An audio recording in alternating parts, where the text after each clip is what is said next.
Okay, so hello everyone and welcome back to my YouTube channel CA Vaibhav Vashisht, a channel where you will be getting all the classes of your economics and business studies at free of cost. And not just free of cost, we will be learning all the concepts of your economics and business studies with fun, with examples of some big celebrities and real life scenarios, ताकि आपको किसी भी चीज़ को रटना ना पड़े और आपको इकोनॉमिक्स और बिजनेस स्टडीज़ का हर एक कंसेप्ट भी अच्छे से समझ में आ जाए। सो स्टूडेंट्स, आज हम क्या करने वाले हैं बेटा? आज हम स्टार्ट करने वाले हैं हमारा नया chapter, your chapter number 4 planning. और आज हम केवल इस चैप्टर को स्टार्ट ही नहीं करने वाले, आज की क्लास में हम इस चैप्टर को 75% ख़त्म भी कर देंगे। सो आप अपनी कुर्सी की पेटी बांध लीजिएगा, क्योंकि आज की क्लास थोड़ी लंबी होने वाली है। इस चैप्टर को और इस चैप्टर के हर एक टॉपिक के अंदर जितने भी पॉइंट्स हैं उसको केवल समझाने की नहीं, उसको समझा के आपको रटाने की भी जिम्मेदारी मेरी। आप केवल क्लास देखते हुए चल दिए, जैसे मैं बोल रहा हूँ वैसे करते हुए चलिए। हमने क्या देखा था बेटा हमारी पहले वाली क्लासेस में? अगर आप लोग रिवाइज करते हुए आ रहे हो अपने नोट्स को, तो फंक्शंस ऑफ मैनेजमेंट, कितने फंक्शन थे मैनेजमेंट के? Sir 5। Planning, organising, staffing, directing और कंट्रोलिंग। तो आज हम जो हमारा फर्स्ट फंक्शन है मैनेजमेंट का वो पढ़ने वाले हैं, प्लानिंग, जो हमने पहले भी थोड़ी सी उसकी डेफिनेशन पढ़ी थी। हाँ सर, आपने बताया था प्लानिंग की डेफिनेशन कि हम आज ही सोच लेते हैं हम क्या करने वाले हैं, कैसे करने वाले हैं, कौन करने वाला है और कब करने वाला है। So what is planning? Planning is defined as thinking in advance what is to be done, when it is to be done, how it is to be done and by whom it is to be done. Repeat with me, क्या है planning? Planning is thinking in advance what, when, how and whom. What, when, how and whom. Planning बेटा एक bridge है। Sir bridge का मतलब, अगर आपको नदी को पार करना है तो आप एक शोर पे खड़े हुए हो, आपको नदी के दूसरे शोर पे जाना है तो आप ब्रिज पे चल के जाते हो ना। तो प्लानिंग भी एक तरीके का ब्रिज है between where we are today and where we want to go. आज आप लोग एक नल्ले बेरोजगार छपरी नौजवान हो, बट आप बनना चाहते हो फ्यूचर में, आप 98% 12th में लाना चाहते हो, CA बनना चाहते हो, IAS बनना चाहते हो, इनकम टैक्स ऑफिसर बनना चाहते हो, आप कुछ भी बनना चाहते हो आज नल्ले बेरोजगार छपरी नौजवान से। तो उसके लिए आपने कुछ टाइम टेबल बनाया है, आपने प्लानिंग करी है। So planning is what? It is a bridge between where we are today and where we want to go.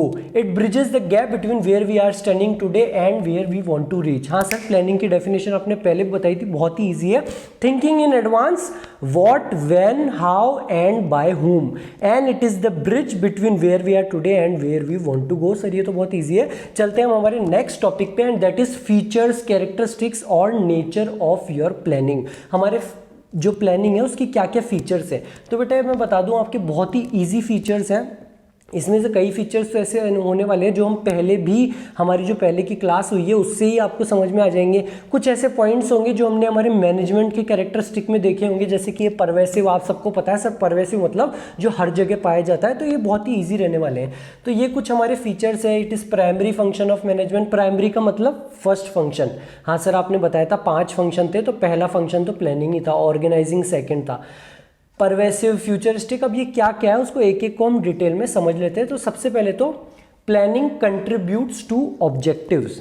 जब हमने क्लास स्टार्ट की थी, हमारी फर्स्ट या सेकंड क्लास में हमने एग्जांपल लिया था, आप लोगों ने अपनी नई कंपनी चालू की थी। किस चीज़ की? सर कार मैन्युफैक्चरिंग की कंपनी चालू की थी, और हमने ऑब्जेक्टिव लिया था 5000 कार्स को बनाने का। जब मैं आपको फंक्शंस ऑफ मैनेजमेंट पढ़ा रहा था तब मैंने आपको बताया था कि सबसे पहले आप प्लानिंग करोगे, प्लानिंग में आप लिखोगे सबसे पहले तो ऑब्जेक्टिव, कि मेरा ऑब्जेक्टिव है 5000 कार्स को बेचने का। अब उस 5000 कार्स में सर मैं जो जवान लोग हैं उनको टारगेट करने वाला हूँ SUV बेच के, मिनी SUV, आजकल क्रेटा ब्रेजा बहुत खरीदना चाहते हैं। जो थोड़े बूढ़े लोग हैं मैं उनको टारगेट करूँगा सिलेरियो, एस्प्रेसो, थोड़ी ऐसी गाड़ियाँ बना के। वो सब क्या था, वो आगे की बातें थी, लेकिन सबसे पहले आपने ऑब्जेक्टिव तय करा था अपनी कंपनी का, कि मेरी कंपनी का ऑब्जेक्टिव है 5000 कार्स को सेल करना। तो प्लानिंग का पहला फीचर क्या है? It helps in setting of objective. Planning starts with determination of objectives. जैसे कि आपने ऑब्जेक्टिव डिटरमाइन किया था, we can not think of planning in absence of objectives. After setting of the objectives, planning decides the methods, procedures and steps to be taken for achievement of objective. Objective decide होने के बाद में हम method, procedure, हर चीज़ decide करेंगे कि यहाँ से हम कार का इंजन लाएंगे, यहाँ पे हम इसकी फैक्ट्री को बनाने वाले हैं, इस सेगमेंट को हम टारगेट करेंगे। लेकिन सबसे पहला काम क्या था प्लानिंग का? ऑब्जेक्टिव को तय करना कि हमको कंपनी को कहाँ पे लेके जाना है। जैसे कि आपने ऑब्जेक्टिव क्या तय किया था? 5000 कार्स को बनाने का। हाँ सर, बहुत ही ईजी सी बात है, planning contributes to objective. Second feature is that planning is the primary function of management, यानी कि प्लानिंग मैनेजमेंट के फंक्शंस का फर्स्ट फंक्शन है। सर ये भी बहुत इजी बात है, आपने हमको पहले ही बता दी थी। Planning is the first function to be performed by every manager. No other function can be executed by the manager without performing planning function, because objectives are set up in planning and other functions depend on the objectives only. Planning एक ऐसा function है जो कि सबसे पहला function है, और ये पहला फंक्शन क्यों है? क्योंकि बाकी के जो फंक्शंस है मैनेजमेंट के, ऑर्गेनाइजिंग, स्टाफिंग, वो हमारे प्लानिंग के बिना नहीं हो सकते। प्लानिंग में हम ऑब्जेक्टिव तय करते हैं कि हमको 5000 कार्स की सेल करनी है। अब उस सेल को कैसे करना है, हमको प्रोडक्शन यूनिट कहाँ पे रखनी है, परचेजिंग यूनिट, परचेज मैनेजर बनाना है, एक प्रोडक्शन मैनेजर बनाना है, एक सेल्स मैनेजर बनाना है, उस पोस्ट पे किसी को लगाना है, उनको डायरेक्ट करना है, उनको कंट्रोल करना है, वो सारी बातें बात की है। सबसे पहले तो प्लानिंग में ऑब्जेक्टिव तय करना पड़ेगा। So therefore planning is the primary और the first function of management. Next characteristic is that planning is pervasive. बेटा आप लोगों ने कार्स बनाने की अपनी नई कंपनी चालू करी, आपने प्लानिंग करी 5000 कार्स को। आप लोगों ने कैफे खोलने का भी सोचा था, वहाँ पे भी आपको प्लानिंग करनी पड़ी थी। आप लोगों ने जीन्स की फैक्ट्री भी खोली थी, जीन्स की मैन्युफैक्चरिंग यूनिट भी खोली थी, वहाँ पे भी आपको प्लानिंग करनी पड़ी थी। यानी कि प्लानिंग कोई सी भी ऑर्गेनाइजेशन हो, हर किसी को करनी है। हाँ सर ठीक है, ये बात तो तय है। बेटा planning her level of management पे भी करनी होती है।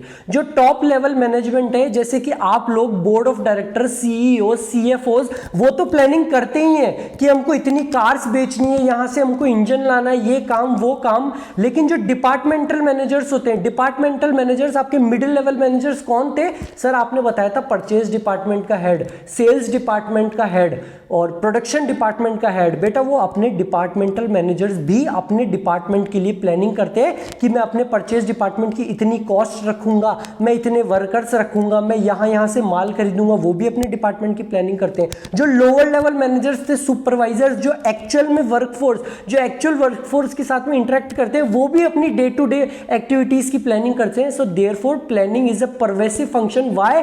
Because it is required in all the types of organisations and all levels of management. Pervasive planning is required at all levels of management. बेटा make it planning गलती से pervasive type हो गया है, so make it planning. Planning is required at all levels of management and in all types of organization. It is not a function restricted to top managers only, whereas departmental managers, आपके middle level managers जो अभी मैंने आपको example में बताया, form plans for their respective departments. Purchase department वाला अपना plan, sales department वाला अपना प्लान, प्रोडक्शन डिपार्टमेंट वाला अपना plan. And lower level managers make plan to carry on day to day activities and support the overall objective. Sir ये point भी clear है, planning एक परवेसिव फंक्शन है, all the levels of management and all types of organization में required है। Next point is planning is futuristic या planning is forward looking. ये सबसे ज़्यादा स्टूपिड फीचर दिया गया है आपकी बुक में। सर स्टूपिड क्यों? आप लोगों ने प्लान बनाया 98% स्कोर करने का, और आपको कैसे स्कोर करना है, कितना पढ़ना है, आपने पूरा लिखा।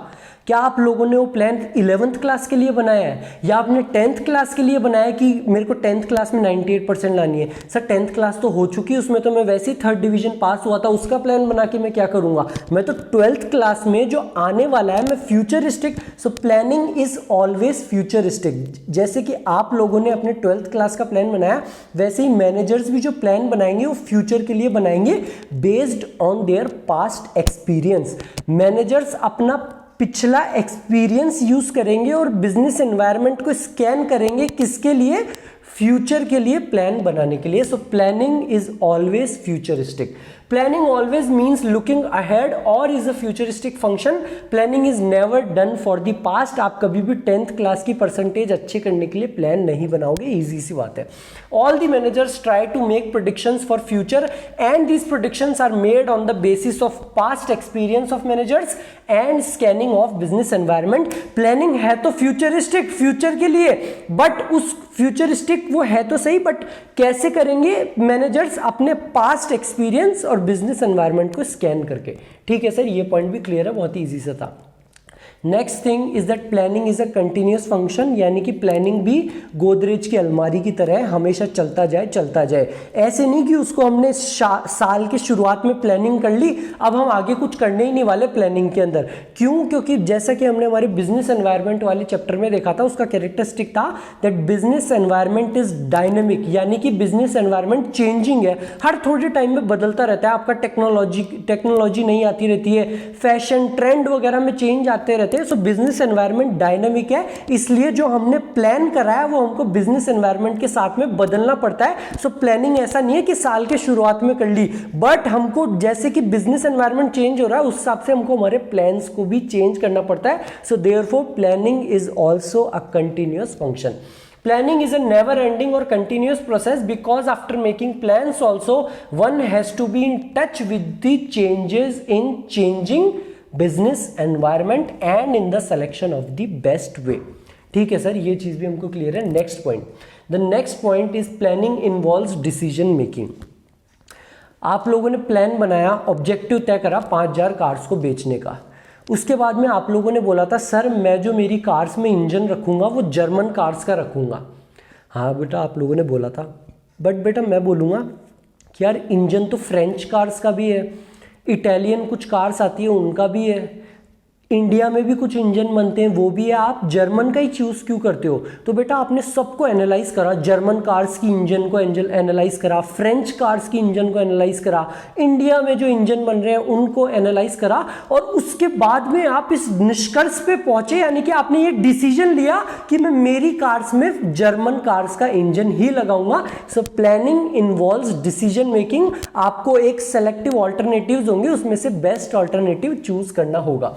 Planning function is needed only when different alternatives, German cars, French cars, Russian cars, Indian cars, उसके बीच में different alternatives are available and we have to select the most suitable alternative। यानी कि प्लानिंग में डिसीजन मेकिंग होती है। आप सबको पता है, आप लोगों ने भी डिसीजन लिया था जर्मन कार्स का इंजन लगाने का। The next feature is that planning is a mental exercise। अब ये पॉइंट ऐसा है कि ये नाम से ही क्लियर है कि प्लानिंग मेंटल एक्सरसाइज है, आपको कोई मेहनत तो करनी नहीं है, आपको दिमाग लगाना है, एक इंटेलेक्चुअल बात है। So in planning assumptions and predictions regarding future are made by scanning the environment properly। This activity requires higher level of intelligence। क्योंकि आपको बिजनेस एनवायरनमेंट जो कि अनसर्टेन है, फ्यूचर में एनवायरनमेंट में क्या होने वाला है, इलेक्ट्रिक कार्स जो नहीं आ रही है, इलेक्ट्रिक ओला इलेक्ट्रिक जो नहीं आ रही है, क्या वो मार्केट में चलेगी? नया प्लाजो का जो ट्रेंड आया है, जो अभी कियारा आडवाणी ने पहना, क्या वो मार्केट में चलेगा? क्या सब लोग उस प्लाजो को पहनेंगे? So this business environment is dynamic, और उसको समझने के लिए हमको हायर लेवल ऑफ इंटेलिजेंस की जरूरत है। जर्मन कार्स का इंजन बेस्ट है या फ्रेंच कार्स का इंजन बेस्ट है, इन दोनों ऑल्टरनेटिव्स में से बेस्ट ऑल्टरनेटिव चूज करना, इसमें भी हायर इंटेलिजेंस की जरूरत है। आप लोगों को इंजन्स की समझ होगी, आप तभी समझ सकते हो कि जर्मन कार्स का इंजन बेस्ट है। इन planning assumptions and predictions regarding future are made by scanning the environment properly। This activity requires higher level of intelligence। Secondly, in planning various alternatives, German cars, French cars are evaluated and the most important, most suitable is selected, which again requires higher level of intelligence। So it is right to call planning an intellectual process। Planning एक intellectual process है। क्यों? क्योंकि आप planning में business environment को scan कर रहे हो, जो कि बहुत ही डायनामिक है, और आप बहुत सारे ऑल्टरनेटिव्स में से बेस्ट ऑल्टरनेटिव चूज कर रहे हो, और वो कोई आप आधा पाधा ये करके ऐब है सैद है ऐसे करके नहीं कर रहे हो आप, कि वो करते हैं ना अपन अंतराक्षी खेलते टाइम की मैं नए करके नहीं कर रहे आप उस अल्टरनेटिव को चूज, बल्कि आप सब चीज को इवेल्युएट करोगे, सब ऑल्टरनेटिव्स को, उसके बाद में आप इस कंक्लूजन पे आओगे, इस डिसीजन पे आओगे दैट जर्मन कार्स का इंजन बेस्ट होता है। So it is right to call planning an intellectual process. Sir आपने इतने सारे फीचर्स हमको समझाए सर, सारे फीचर बहुत ही ईजी थे, मतलब किसी में ऐसा नहीं था कि प्लानिंग कंटिन्यूस प्रोसेस है, प्लानिंग में डिसीजन मेकिंग है और अपना प्लानिंग में ऑब्जेक्टिव्स तय करते हैं, फर्स्ट फंक्शन ऑफ मैनेजमेंट है, सारे बहुत ही ईजी थे। लेकिन सर दिक्कत क्या है इनको याद करने में, रिकॉल नहीं कर पाते सर एग्जाम में भी और वैसे भी कि हम पढ़ के तो आगे सारे इजी। तो बेटा अब मैंने क्या बोला था आपको, इस टॉपिक को समझाने का, टॉपिक के अंदर क्या है उसको समझाने का और रटाने का पूरा काम मेरा, केवल आप लोगों को साथ निभाना है मेरा। सो व्हाट इज फीचर्स, जो भी हमने इजी से फीचर्स पढ़े उनको रटने के लिए मैंने एक शॉर्ट टेक्निक बनाई है आपके लिए, माइक OPF। सर OP का मतलब, तो बेटा OP का मतलब मैंने आप लोगों से ही सुना है, कई बच्चे मेरे वीडियोस पे भी कमेंट करते रहते हैं सर OP, ये वाला तो OP था, आप लोगों ने सुना होगा ओमेगल OP, ये इसका OP आप लोगों का फ्रेज है, आप लोगों से ही सुना है मैंने। तो कोई भी चीज़ बेस्ट होती है तो आप उसको OP बोलते हो कि ये इस चीज़ का OP है, ये उसका OP, गेम में आप बोलते रहते हो OP। So your phrase is mike 1 to check, Mic, OP and F stands for your features। बेटा Mic, OP and F stands for features, ये आपका एक फ्रेज है। M stands for planning is A mental exercise, यानी कि planning एक intellectual process है। वो क्यों है इंटेलेक्चुअल प्रोसेस, एक तो बिजनेस एनवायरनमेंट को स्कैन करना है और बहुत सारे ऑल्टरनेटिव्स में से बेस्ट ऑल्टरनेटिव को चूज करना है। I stands for planning involves decision making, आपने एक डिसीजन लिया था कि जर्मन कार्स का इंजन बेस्ट है between different alternative. C stands for planning is a continuous process, एक बार ही नहीं करना आपको, बिजनेस एनवायरनमेंट के चेंजेस के हिसाब से प्लान को भी चेंज करना है, it is a never ending function. O stands for planning contributes to objectives. P stands for planning is the primary, यानी कि first function of management, and also planning is a pervasive. Why is it is pervasive? Because it is required at all the levels of management and all types of organization. And your F stands for planning is futuristic. बेटा ये आगे के लिए होता है, managers make plan for future on the basis of their past experience and scanning of business environment. So your short form लिख लेना अपनी नोटबुक में, इसको याद करने के लिए माइक OPF कभी भी नहीं भूलोगे। F स्टैंड्स फॉर फीचर्स और माइक OP आप सब लोगों को पता है, आपसे ही मैंने ये फ्रेज सीखा है। ठीक है सर, ये फीचर्स वाला भी हो गया, समझ भी लिए, रट भी लिए, इस फ्रेज को लिख भी लिए। नेक्स्ट टॉपिक क्या है? सो बेटा नेक्स्ट टॉपिक है आपका इंपॉर्टेंस। अभी हमने जो प्लानिंग पढ़ा, हमने समझा कि प्लानिंग क्या होता है, हमारे बिजनेस के हिसाब से समझा। अब हम उसकी इंपॉर्टेंस देखने वाले हैं कि हमारे बिजनेस में प्लानिंग की वजह से क्या क्या फायदे होते हैं। तो बेटा ये आपकी कुछ उनकी इंपॉर्टेंस है कि it provides direction, it reduces wasteful activities, it promotes innovative ideas, it is standard for controlling. अब ये एक एक क्या है वो हम डिटेल में समझ लेते हैं, वीडियो को पॉज करके लिख लेना और चलते हैं, हम स्टार्ट करते हैं हमारी इंपॉर्टेंस के साथ। So your first importance of the planning is that planning provides direction. हमने प्लान में लिख दिया ऑब्जेक्टिव 5000 कार्स को बनाना है, यहां से इंजन खरीदेंगे, यहां से ये काम करेंगे, तो हमने पहले ही एडवांस में बता दिया हमको ऐसे ऐसे करना है। तो एम्प्लॉयज को पता है कि हमको यहां से इंजन को लेके आना है, यहां पे कार्स को बनाना है, यहां ऐसे उसको सेल करना है। They know exactly because we have stated them in advance what to do, how to do and when to do. By stating in advance how work has to be done, planning provides direction for action. Employees know in advance in which direction they have to work. उनको पता है कि हमको इस तरीके से काम करना है, हमारे बड़े साहब ने बता दिया है कि हमको ये काम करना है। So planning provides direction to the employees. ठीक है सर, ये पॉइंट तो इजी से था, क्लियर है। Next point is planning reduces the risk of uncertainties. हमने हमारे बिजनेस एनवायरनमेंट वाले चैप्टर में एक कैरेक्टरिस्टिक देखा था बिजनेस एनवायरनमेंट का, that business environment is uncertain. Business environment में कब क्या हो जाए किसी को भी नहीं पता। किसी को नहीं पता था कि हम लोग मैगी खरीदने जाते थे, हम मैगी खरीदने जाते थे, 30 रुपए देते थे, 24 रुपए की मैगी लेते थे, 6 रुपए के छुट्टे नहीं होते थे और वो हमको टॉफी दे देता था। किसी को नहीं पता था जब यूपी आया, हमने 24 रुपए का पेमेंट करा और टॉफी वालों को ये चीज़ नहीं पता थी कि उनके बिजनेस पे 500 करोड़ रुपए का इम्पैक्ट आएगा केवल एक यूपीआई ट्रांजैक्शंस को मार्केट में आने से। सो बिजनेस एनवायरनमेंट तो अनसर्टेन है, लेकिन क्योंकि प्लानिंग में मैनेजर्स ने अपने पास्ट एक्सपीरियंस और बिजनेस एनवायरनमेंट को स्कैन करके प्लानिंग करी है, तो जो अनसर्टेनिटी है हमारे बिजनेस एनवायरनमेंट की, उसका रिस्क कम हो जाता है। क्यों? क्योंकि हमने जो प्लानिंग करी है, हमारे मैनेजर्स ने वो पास्ट एक्सपीरियंस और बिजनेस एनवायरनमेंट को स्कैन करके की है। Organizations have to face many uncertainties and unexpected situations every day. Planning helps the manager to face the uncertainty because planners try to foresee the future by making some assumptions on the basis of their past experience and scanning of business environment. ये तो हुई एक बात। क्या बताया मैंने? Planning हमने कैसे करी थी, आप सब लोगों को पता है, फ्यूचरिस्टिक थी, based on their past experience and scanning of business environment. तो बिजनेस एनवायरनमेंट तो अनसर्टेन है, ये बात लिख के आनी है कि बिजनेस एनवायरनमेंट अनसर्टेन है, लेकिन क्योंकि हमारे मैनेजर्स ने अपने पास्ट एक्सपीरियंस और बिजनेस एनवायरनमेंट को स्कैन करा है, तो जो बिजनेस एनवायरनमेंट की अनसर्टेनिटीज है उसका रिस्क कम हो जाता है, क्योंकि हमने पहले ही स्कैन कर लिया है बिजनेस एनवायरनमेंट को। ये तो हुई एक बात। दूसरी बात, हमारे बिजनेस, हमारे जो फ्यूचर होता है वो उसमें अनएक्सपेक्टेड चीज़ें भी हो सकती है। आपने बिजनेस एनवायरनमेंट को स्कैन कर लिया, हर चीज़ कर लिया, आपकी कंपनी मस्त टकाटक चल रही है, आपकी फैक्ट्री में आग लग गई तो अरे सर शुभ शुभ बोलो, कुछ भी हो सकता है बेटा, अनएक्सपेक्टेड चीज़ें हैं। आपके सिटी में बाढ़ आ गई तो आपकी कार मैन्युफैक्चरिंग छोड़ो, पूरा शहर का शहर बह गया, कौन कह सकता है बेटा। लेकिन प्लानिंग में हम क्या करते हैं, हमारी फैक्ट्री में आग लग गई तो मैनेजर्स क्या बोलेंगे, हमको हमारी फैक्ट्री का इंश्योरेंस भी कराना है। हमारी कार्स कुछ खराब, हमारी मशीनरी खराब हो गई, कुछ भी गड़बड़ आ गई, हमने हमारी मशीनरी का भी इंश्योरेंस करा रखा है। The plans also include unexpected risk such as fire और some other calamities in organization. हमारी ऑर्गेनाइजेशन में आग लग गई, हमारी मशीनरी खराब हो गई, हम प्लानिंग में उन सब चीज़ों को भी लेके चलते हैं। सो ये दो बातें बेटा, यहाँ पे ज़्यादातर बच्चे कंफ्यूज रहते हैं कि ये पॉइंट की बात हो रही है। पहले पॉइंट में तो क्या बोला मैंने, बिजनेस एनवायरनमेंट अनसर्टेन है और वो अनसर्टेन ही रहेगा, लेकिन क्योंकि हमारे मैनेजर्स ने अपने पास्ट एक्सपीरियंस और बिजनेस एनवायरनमेंट को स्कैन करा, इसलिए जो बिजनेस एनवायरनमेंट की अनसर्टेनिटीज है उसका रिस्क कम हो गया। दूसरी बात, जो हमारा प्लान है वो अनएक्सपेक्टेड रिस्क को भी कवर करता है, जैसे कि आग लगना, बाढ़ आना, इसको भी हमारे रिस्क को कवर करता है हमारा प्लान। सो प्लानिंग की दो इंपॉर्टेंस हो गई,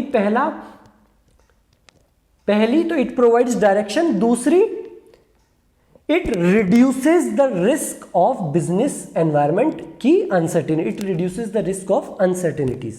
Your third importance of the planning is that planning reduces overlapping and wasteful activities. इस पॉइंट को समझने के लिए मैं आपको एक एग्जांपल देता हूं, ताकि आप लोगों को अपनी केस स्टडी वगैरह में कभी भी कोई दिक्कत नहीं आए।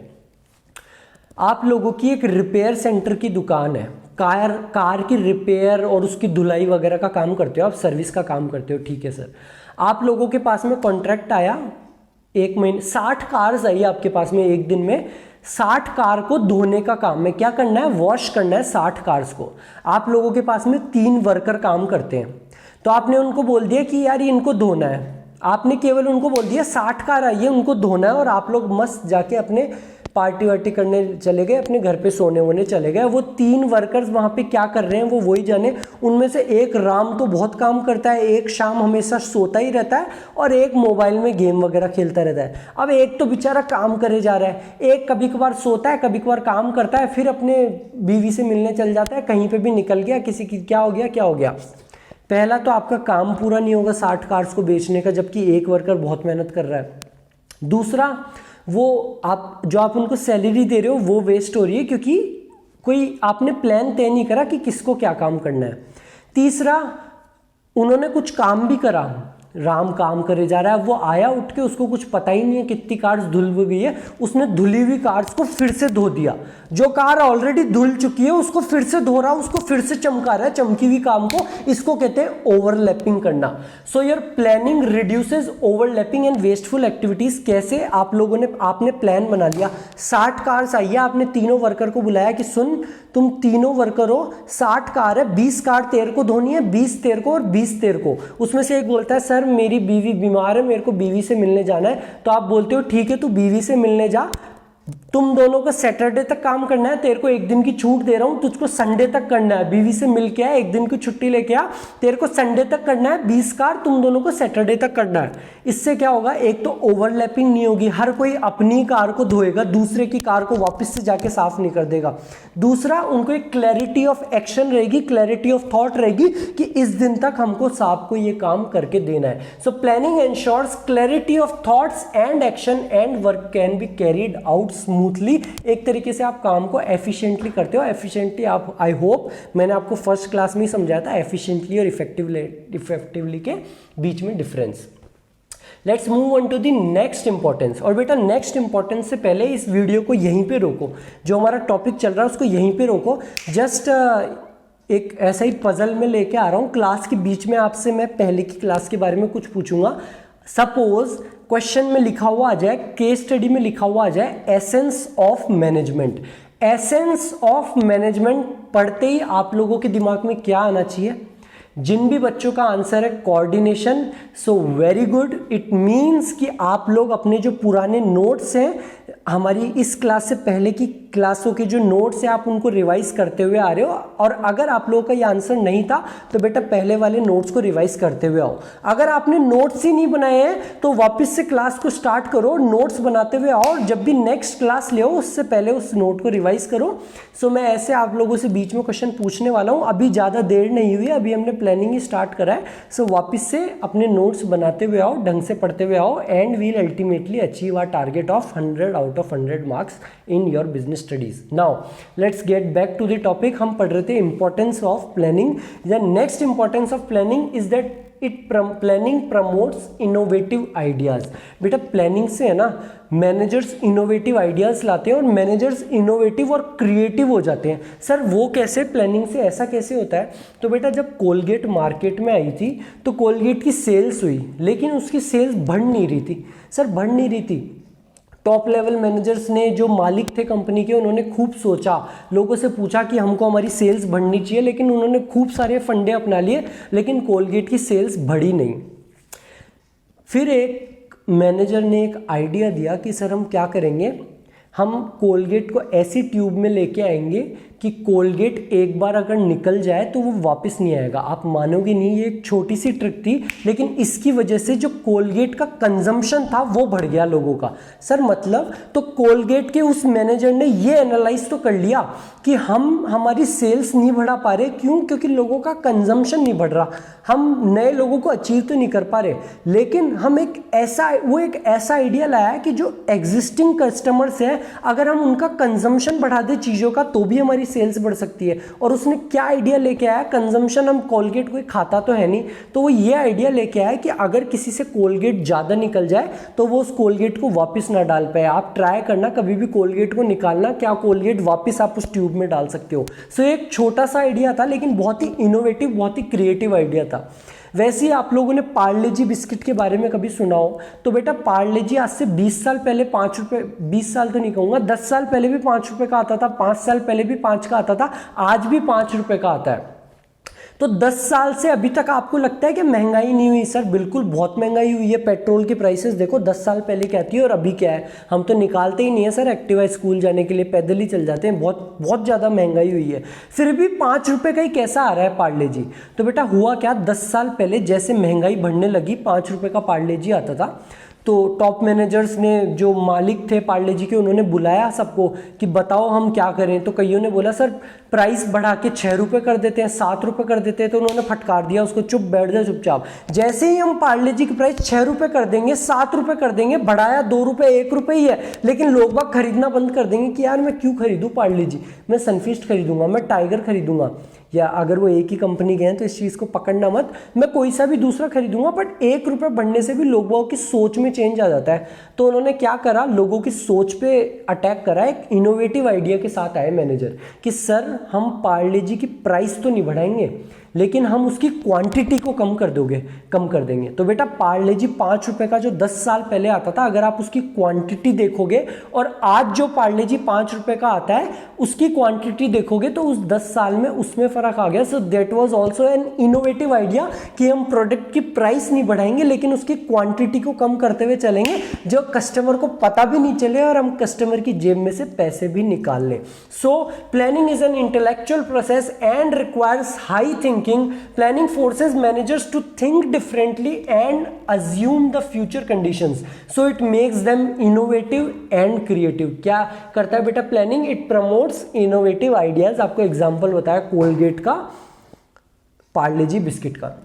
Next importance of planning is that planning helps in establishing standards for controlling. जब मैंने हमारी सेकंड या थर्ड क्लास थी हमारी फंक्शंस ऑफ मैनेजमेंट, उसमें मैंने आपको फंक्शंस बताए थे मैनेजमेंट के, planning, organising, staffing, directing, controlling. जब मैंने आपको कंट्रोलिंग बताया था तो मैंने क्या बताई थी आप लोगों को कंट्रोलिंग की definition? That controlling means comparison between planned and actual output, and if there is deviation between them then finding out the reasons of such deviation and taking corrective measure। Controlling में हम क्या करते हैं, जो हमने plan बनाया है, जो हमारा प्लान्ड आउटपुट है उसको हम कंपेयर करते हैं हमारे एक्चुअल आउटपुट से।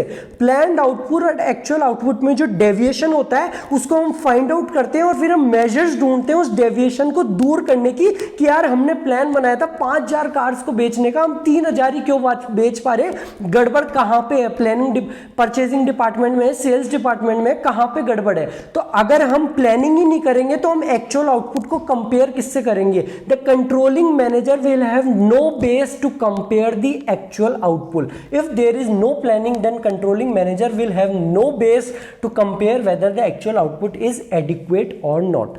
ठीक है सर यहाँ पे भी हमको वही दिक्कत है, हमने पढ़ तो ली, हमने समझ भी ली सारी इंपॉर्टेंस, लेकिन सर उनको याद कैसे करें? तो बेटा मैंने क्या बोला था आपको, समझाने का और याद कराने का दोनों का काम मेरा है। सम इंपॉर्टेंस के लिए मैं आप लोगों के लिए ये फ्रेज लेके आया हूँ, do sir.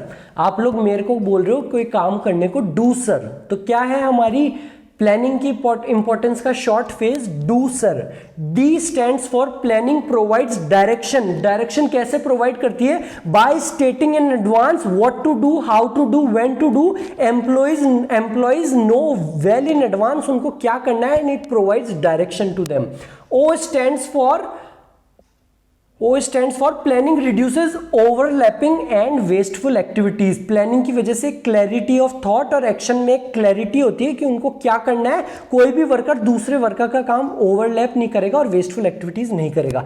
S stands for establishing standards for controlling। अगर प्लानिंग नहीं होगा तो कंट्रोलिंग के स्टैंडर्ड ही नहीं होगा, हम एक्चुअल आउटपुट को किससे कंपेयर करेंगे। I stands for planning promotes innovative ideas, जैसे कि कोलगेट वाला, पार्ले जी वाला, वो कैसे एक नए, क्योंकि प्लानिंग एक इंटेलेक्चुअल प्रोसेस है तो इस वजह से मैनेजर्स को सोचना पड़ता है फ्यूचर के बारे में। सो it makes the managers innovative and creative। And your R stands for planning reduces the risk of uncertainties। जो हमारा बिजनेस एनवायरनमेंट है वो बहुत ज़्यादा अनसर्टेन है, उसमें बहुत ज़्यादा चेंजेस आ रहे हैं, वो तो वैसा ही रहने वाला है, but our managers based on their past experience and scanning of the business environment वो उस अनसर्टेनिटीज के रिस्क को कम कर देंगे। सब planning reduces the risk of uncertainties. क्या है हमारी importance of planning? Do sir. क्या है? Do sir. फीचर्स की क्या थी? Mike OP F. F stands for features, mike OP F. And your importance की है डू सर, लिख लेना अपनी कॉपी में। ठीक है सर, ये भी हो गया। तो सर अभी तक हमने प्लानिंग के बारे में समझा, उसके फीचर्स देखे, उसकी इंपॉर्टेंस देखी, उसकी इतनी अच्छी अच्छी बातें देखी, लेकिन सर कहते हैं ना हर पहलू के दो सिक्के होते हैं, एक हेड और एक टेल्स। तो हर कोई इंसान में एक अच्छाई भी होती है, एक बुराई भी होती है। तो हमने प्लानिंग की बड़ाइयाँ तो सारी पढ़ ली कि उसके ये फ़ायदे हैं, उसके ये फ़ायदे हैं, उससे ये होता है, हम यहाँ जा सकते हैं, हम वो कर सकते हैं, लेकिन सर प्लानिंग के कुछ नुकसान भी तो होंगे।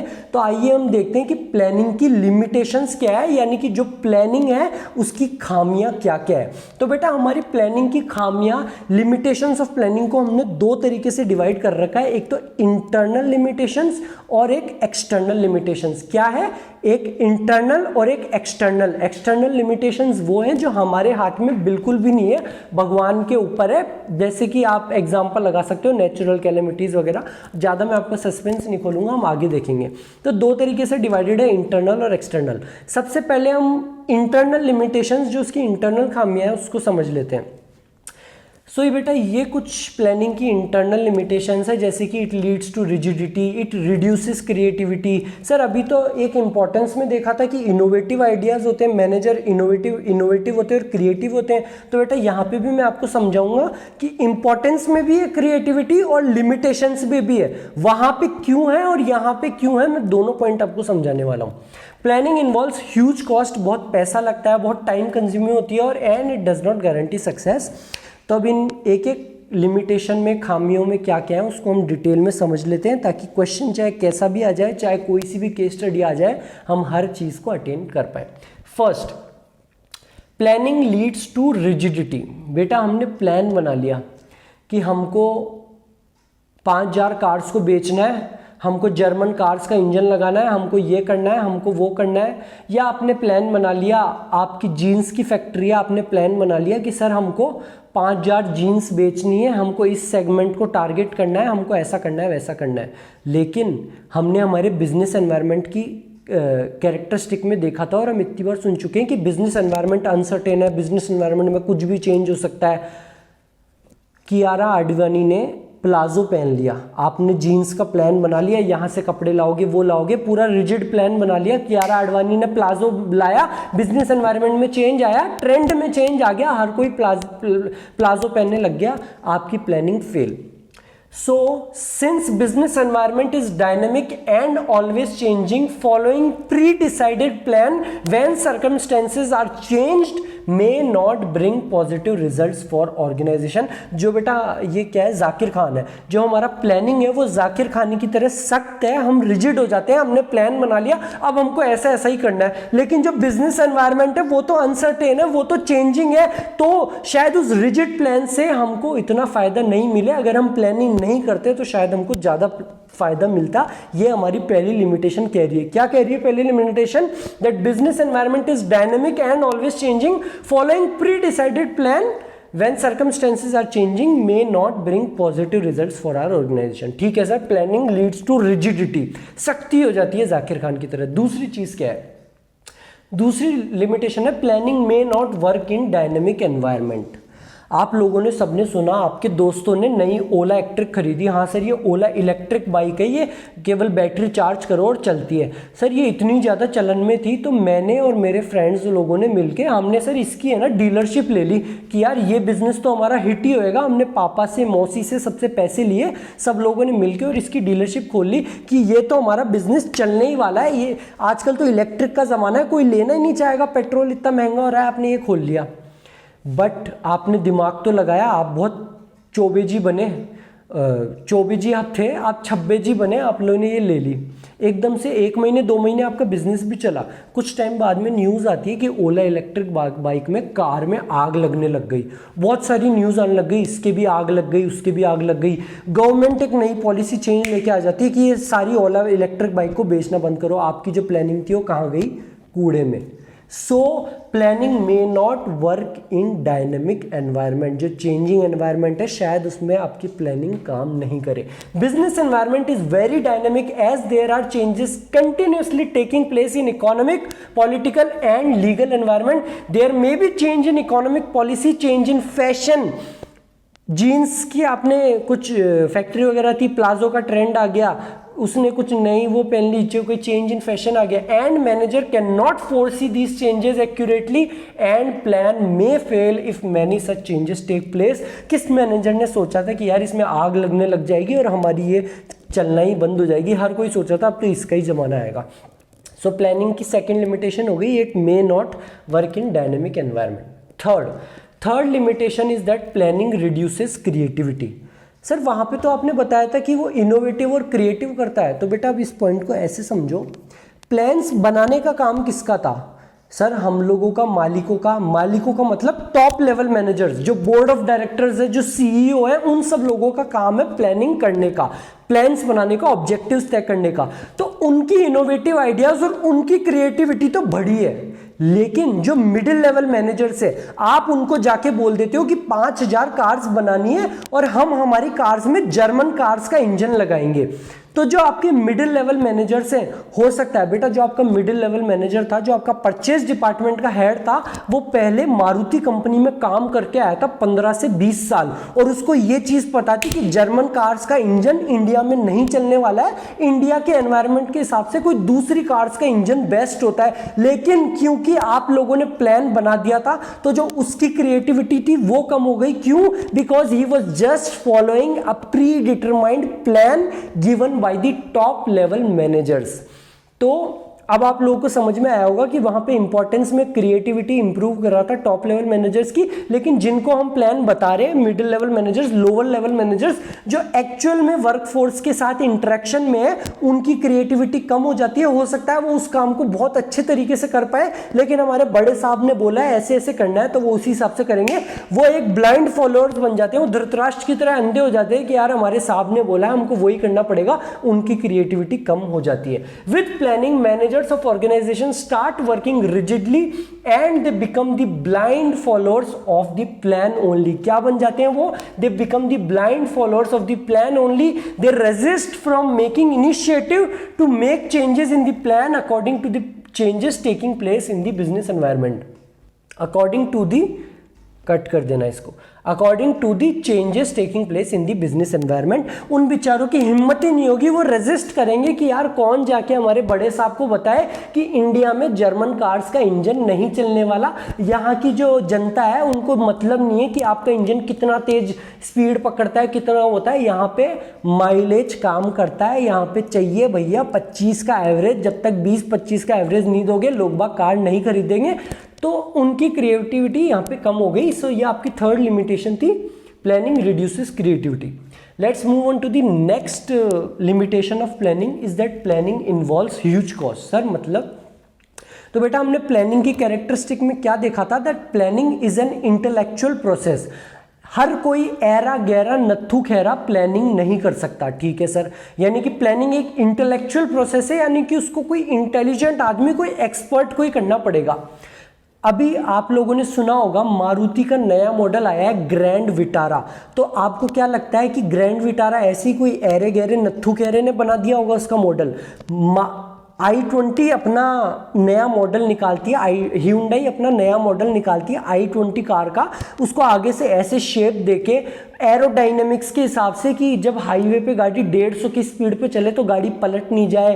वो एरोडाइनमिक्स होता है कि वो हवा को कैसे काटेगी, हमारा क्या बोलते हैं डिज़ाइन कैसी होनी चाहिए, क्या क्या चेंजेस आ रहे हैं, ये सब चीज़ें हर कोई ऐरा गहरा नत्थु खेरा बना देगा तो शायद एस्प्रेसो जैसी गाड़ी बना दे, वैगनआर जैसी गाड़ी बना दे। So this planning is an intellectual process and this requires hiring of an expert और अ वेरी इंटेलिजेंट पर्सन, और उस इंटेलिजेंट पर्सन को हायर करने के लिए हमको पैसा देना पड़ेगा, यानी कि प्लानिंग में बहुत ज्यादा पैसा इन्वॉल्व होता है। ये हमारी फोर्थ लिमिटेशन है प्लानिंग की।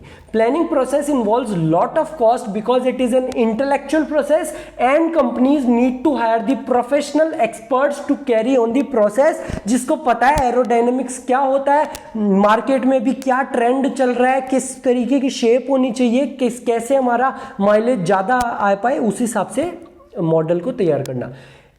और जो एक्सपर्ट हायर करे प्लानिंग के लिए, उन्होंने नया प्रोडक्ट बना दिया Scorpio N.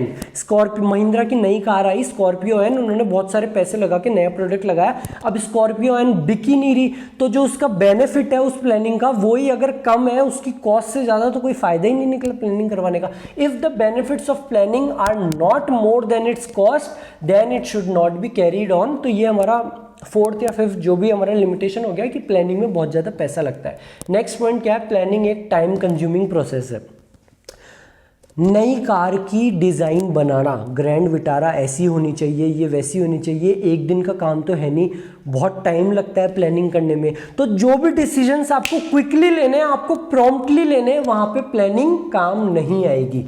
Planning is a time consuming process because it takes long time to evaluate the alternatives, कौन सा इंजन बेस्ट है, and select the best one.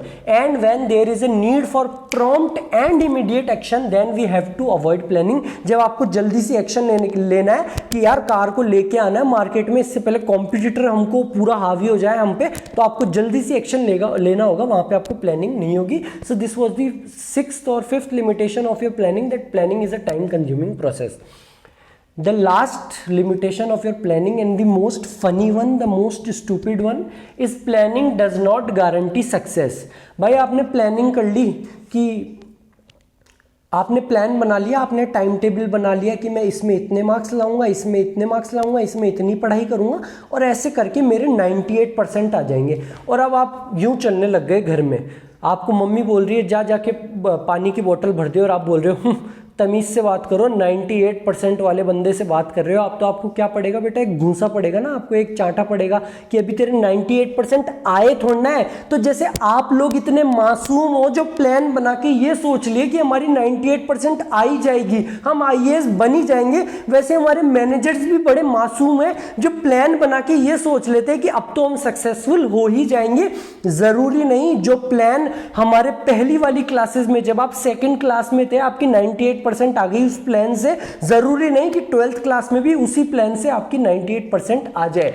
Sometimes managers have false sense of security. आपको क्या था, false sense of security, वैसे ही हमारे managers को भी false sense of security that plans have worked successfully in past, so these will be working in future also. It is not necessary that if a plan have worked in past will bring success in future also, as there are so many unknown factors which may lead to failure of the plan in future. ये थी बेटा हमारी कुछ limitations, हमारे planning की कुछ खामियां, internal खामियां. अब वही बात की है ना सर, यहाँ पे भी सारे पॉइंट समझ में आ गए, याद कैसे रखे सर इसको, तो उसके लिए भी मैं आप लोगों के लिए मैंने क्या बोला, याद भी करवाना है और समझाना भी और याद भी करवाना है. तो उसके लिए मैं आपके लिए ये लेके आया हूँ नया आपका फ्रेज़. तो जब आप स्टाइल में गए थे कि हमने प्लानिंग कर ली है, 98% आ रही है, आपने अपनी मम्मी को बोला कि है ना तमीज़ से बात करो, आप 98% वाले बंदे से बात कर रहे हो, ऐसे कैसे बात कर रहे हो. तो आपकी क्या पड़ा था बेटा, एक घोंसा पड़ा था यहाँ पे चेस्ट में. तो आपके चेस्ट में पेन हुआ और आप गए चेस्ट के डॉक्टर के पास. तो आपके चेस्ट के डॉक्टर के पास गए और डॉक्टर ने बोला बैठो बेटा. तो आपका यही फ्रेज है, C doctor sit, chest doctor sit, where your C stands for it reduces creativity. The managers become blind followers of the plan that is given to them and it reduces their creativity. D stands for planning may not work in dynamic environment. जो environment है वो dynamic है, हो सकता है उसमें आपका plan काम करे चाहे नहीं करे. R stands for planning leads to rigidity. बेटा जो हमारा प्लान होता है वो जाकिर खान की तरह सख्त होता है, तो प्लानिंग की वजह से रिजिडिटी हो जाती है. और क्योंकि हमारा बिजनेस एनवायरनमेंट चेंजिंग है तो शायद प्री प्लान बनाने से हमारा काम नहीं बने. S stands for planning does not guarantee success. I stands for planning involves huge cost. Planning एक इंटेलेक्चुअल प्रोसेस है जो कि एक एक्सपर्ट करेगा, उसको हायर करने में बहुत पैसे लगते हैं, और अगर प्लानिंग को करने के बेनिफिट्स उसकी कॉस्ट से कम है तो प्लानिंग करने का कोई मतलब ही नहीं है. And T stands for planning is a time consuming process, क्योंकि आपको बहुत सारे ऑल्टरनेटिव्स में से बेस्ट ऑल्टरनेटिव को चूज करना होता है, और जहां पे आपको प्रॉम्प्ट और क्विक एक्शन लेने वहां पे प्लानिंग किसी काम का नहीं है. तो ये थी हमारी इंटरनल लिमिटेशंस. लेट्स, और मैंने क्या बताया था, लिमिटेशंस खामियां भी दो तरीके की है, एक इंटरनल और एक एक्सटर्नल. इंटरनल लिमिटेशंस का हमने फ्रेज याद कर लिया, चेस्ट डॉक्टर बोलता है बैठो, C doctor sit. Now the external limitations, और बेटा एक्सटर्नल लिमिटेशंस को याद कराने के लिए मैं कोई भी फ्रेज यूज नहीं करूंगा. क्यों? क्योंकि ये बेटा अपने आप में बहुत ज्यादा इजी है. एक्सटर्नल लिमिटेशंस मैंने आपको बताया था जो हमारे हाथ में नहीं है, भगवान के हाथ में. जो प्लानिंग की खामियां भगवान के हाथ में है वो हमारी एक्सटर्नल लिमिटेशंस है. और इसको याद करने के लिए कोई फ्रेज की जरूरत इसलिए नहीं है क्योंकि ये आपको ऐसे याद हो जाएगी. क्या क्या? नेचुरल कैलेमिटी, बहुत बढ़िया प्लान बनाया था साहब आपने 5000 कार्स को बनाने का, आप बहुत अमीर आदमी बनने वाले थे, लेकिन क्या करें यार, आपकी फैक्ट्री में आग लग गई, क्या करें यार, बाढ़ आ गई, पूरा आपका फैक्ट्री नहीं पूरा शहर बह गया, क्या कर सकते हैं यार, आप अंबानी बनने वाले थे लेकिन अब बाढ़ आ गई, क्या कर सकते हैं। चेंज इन कॉम्पिटिटर्स पॉलिसी, आपने प्लान तो बहुत अच्छा बनाया था, लेकिन जो आपका कॉम्पिटिटर था ना ह्यूंडई मारुति, उनका प्लान आपसे और ज़्यादा अच्छा था, उनका प्रोडक्ट आपसे भी ज़्यादा अच्छा था, आपने बहुत अच्छी मिनी एक्सयूवी बनाई, मिनी एसयूवी बनाई, जर्मन कार का इंजन भी लगाया, लेकिन लोग बाग क्रेटा को ही खरीदना पसंद करते हैं, जिनको माइलेज चाहिए वो ब्रीजा को ही खरीदना पसंद करते हैं। Change in fashion and trend in the market, आपने बहुत अच्छी जीन्स बनाई जो पक्का हिट होती, लेकिन यार वो है ना कियारा आडवाणी, उसने प्लाजो पहन लिया, ट्रेंड में चेंज आ गया, फैशन में चेंज आ गया। चेंज इन टेक्नोलॉजी, आपने बहुत अच्छी कार बनाई लेकिन ना अभी टेक्नोलॉजी में चेंज आ गया, अभी हाइब्रिड कार्स आ गई। हाइब्रिड का मतलब जो पेट्रोल और इलेक्ट्रिसिटी दोनों से चलती है, जब वो चलती है पेट्रोल से तो जो एनर्जी जनरेट होती है उससे वो आगे का इलेक्ट्रिसिटी पे कन्वर्ट हो जाती है, तो जो चेंज टेक्नोलॉजी में चेंज हो गया, तो आपने प्लान तो बहुत अच्छा बनाया था लेकिन टेक्नोलॉजी चेंज हो गई। चेंज इन गवर्नमेंट या इकोनॉमिक पॉलिसी, गवर्नमेंट ने कोई नई पॉलिसी निकाल दी कि ये इलेक्ट्रिक जो ओला इलेक्ट्रिक वगैरह है इनको बंद करो, तो ये थी हमारी एक्सटर्नल लिमिटेशंस, यानी कि जो हमारे हाथ में नहीं है, भगवान के गवर्नमेंट इनके हाथ में है, वो हमारे कंट्रोल में नहीं है। तो इसको आई होप कोई फ्रेज बनाने की जरूरत नहीं है, आपको वैसे ही याद हो जाएगा। क्या क्या थी? नेचुरल कैलेमिटी, बाढ़, अर्थक्वेक, फेमाइन आ गया, प्लान अच्छा था लेकिन फेलियर ऑफ प्लान हो गया, क्यों? बाढ़ आ गई यार, क्या कर सकते हैं। Next is change in competitors policy, sometimes plan may fail due to better policies, product and strategy of competitor which was not expected by manager. बहुत अच्छा कार बनाई थी लेकिन क्रेटा ब्रीजा उनसे भी शानदार थी। Change in fashion and trend in the market, बहुत अच्छी आपने जीन्स बनाई थी लेकिन कियारा आडवाणी ने प्लाजो पहन लिया और हमारे फैशन और ट्रेंड में चेंज आ गया। Sometimes plans may fail when the taste, fashion और trend in market goes against the expectation of planners. Change in technology, बहुत अच्छी कार बनाई थी लेकिन नई टेक्नोलॉजी आ गई है, हाइब्रिड टेक्नोलॉजी आ गई है, आपकी कार्स केवल पेट्रोल पे चलती है और जो नई कार्स आ रही है वो नई टेक्नोलॉजी हाइब्रिड टेक्नोलॉजी पे चलती है। The introduction of new technologies may also lead to failure of plans for product using old technology. Change in government और economic policy, managers have no control. भाई मोदी जी पे कंट्रोल है क्या आपका? किसी का भी कंट्रोल नहीं है मोदी जी के ऊपर। तो managers have no control over government decisions. If government, economic और industrial policies are not framed as expected by managers then also plans may fail. Government कह दे कि कल से इलेक्ट्रिक बाइक आग पकड़ रही है, ओला इलेक्ट्रिक, इसको बेचना बंद करो, जिसके पास में खड़ी हुई है उसको वहीं खड़े रहने दो, ये चलना नहीं चल सकती, तो उसका आप कुछ भी नहीं कह सकते। गवर्नमेंट ने, दिल्ली की गवर्नमेंट ने नया डिसीजन ले लिया कि दिल्ली में डीजल की गाड़ियां नहीं चलेगी, जो भी पुरानी गाड़ियां चल रही है उसको घर पे खड़ी कर दो, बहुत ज़्यादा पॉल्यूशन हो रहा है, आप डीजल कार नहीं चला सकते। तो ये गवर्नमेंट की पॉलिसी है, आपका इसमें कुछ भी नहीं कर सकते, गवर्नमेंट और भगवान के ऊपर आपका हाथ नहीं है। तो ये थी हमारी एक्सटर्नल लिमिटेशंस। क्या क्या थी बेटा? Change in government economic policy, change in technology, सब में चेंज है, गवर्नमेंट पॉलिसी की उसमें चेंज आ गया, टेक्नोलॉजी में चेंज आ गया, फैशन में चेंज आ गया, ट्रेंड में चेंज आ गया, और क्या था अपना? फैशन में चेंज आ गया, और एक और था यार चेंज, कॉम्पिटिटर की पॉलिसी, कॉम्पिटिटर की अच्छी पॉलिसी, और एक नेचुरल कैलेमिटी, बाढ़ आ गई, अर्थक्वेक वगैरह आ गया। सो हमने फाइनली देखा मैनेजर्स की वो प्लानिंग की, हमने कैरेक्टरिस्टिक देखी, उसकी बड़ाइयाँ देखी, उसकी अच्छाइयाँ देखी, उसकी बुराइयाँ भी देखी। तो फाइनली हम क्या कंक्लूजन लेके आए कि सर क्या हम नई कंपनी स्टार्ट करते वक्त हमको प्लानिंग करनी चाहिए कि हमको नहीं करनी चाहिए। तो हम ये कंक्लूड करेंगे हर चीज़ को देखते हुए कि यार प्लानिंग सब्सटीट्यूट तो नहीं है आपकी सक्सेस का। ऐसा नहीं है कि आप प्लानिंग कर लो तो अब आपको सक्सेस मिल ही गई, लेकिन इसका मतलब ये भी नहीं कि आप प्लानिंग ही ना करो, आपको प्लानिंग उन लिमिटेशंस को ध्यान में रखते हुए और उन लिमिटेशंस को ओवरकम करते हुए प्लानिंग करनी पड़ेगी। We can conclude that planning is not a substitute for success of an organization because it suffers from many limitations. क्यों? क्योंकि इसमें बहुत सारी लिमिटेशंस है। तो ये प्लानिंग सक्सेस का सब्सटीट्यूट तो नहीं है। प्लान कर लिया तो इसका मतलब ये नहीं 98% आ जाएगी, but it does not mean that managers should not perform planning function, rather they should perform planning function keeping in mind the limitations of planning and then try to overcome these limitations. इसका मतलब ये नहीं कि 98% आना पक्का नहीं है तो प्लानिंग आप करो ही नहीं, आप प्लान तो करो लेकिन उन लिमिटेशंस को ध्यान में रखो और प्लान को इस तरीके से करो कि आप ओवरकम कर पाओ उन लिमिटेशंस को। सो थैंक यू वेरी मच।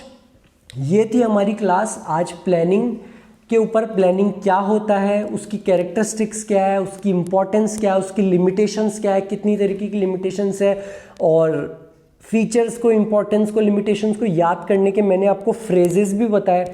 जैसा कि मैंने आपको बोला, आपको समझाना और रटाना दोनों की जिम्मेदारी मेरी। सो थैंक यू वेरी मच। अच्छे से नोट्स लिखते हुए चलना इस क्लास के। मिलते हैं हम हमारी नेक्स्ट क्लास में इसी चैप्टर की। और नेक्स्ट क्लास जब आप स्टार्ट करो सो प्लीज़ रिवाइज दिस। आपको इस जो मैंने आज पढ़ाया उसको रिवाइज करने में 5 मिनट लगेंगे। जो भी आपने लिखा है उसको 1 से 2 बार रिवाइज करना, एंड आई प्रॉमिस आप कभी भी नहीं भूलोगे। So thank you very much. मिलते हैं हम हमारी नेक्स्ट क्लास में।